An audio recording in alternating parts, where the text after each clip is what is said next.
Il nous faut une planche de numéros de 1 à 24 à imprimer gratuitement sur ce site, une grande feuille de papier à découper, type papier journal, nappe en papier, 24 rouleaux de papier toilette, de la colle, une agrafeuse ou un pistolet à colle, une paire de ciseaux, des feuilles cartonnées unies ou à motifs selon tes goûts, un crayon, un pinceau et de la peinture de ton choix. Nous allons d'abord peindre les rouleaux de papier toilette de la couleur de ton choix. Laisse-les bien sécher. Pendant ce temps, découpe soigneusement les numéros de 1 à 24 que tu as imprimés sur une feuille. Pour faire plus joli et pour que ce soit plus solide, colle ensuite tes numéros découpés sur une feuille cartonnée de ton choix. Espace-les bien et prends un rouleau de papier toilette. Pose-le verticalement sur ton numéro et fais le tour avec un crayon. Reproduis cette étape pour chaque numéro.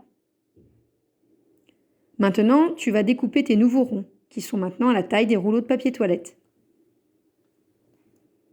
À l'aide d'une agrafeuse, nous allons assembler les rouleaux pour former un sapin. Fais attention de ne pas te blesser ou demande de l'aide à tes parents.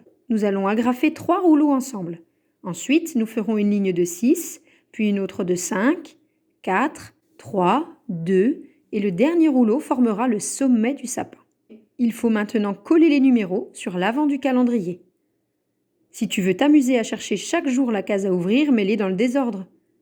Pour ouvrir, tu n'auras qu'à décoller doucement le petit carton du jour. J'ai hâte de voir ce que papa et maman ils ont caché dedans. Une fois les surprises mises dans le calendrier par tes parents, il va falloir fermer le sapin. Pour garder le suspense, demande à tes parents de réaliser cette opération. Il leur faut poser le sapin à plat sur une grande feuille. Puis il faut tracer le contour du sapin au crayon et le découper. C'est terminé, il ne reste plus qu'à coller. Notre activité est terminée. Vivement le 1er décembre.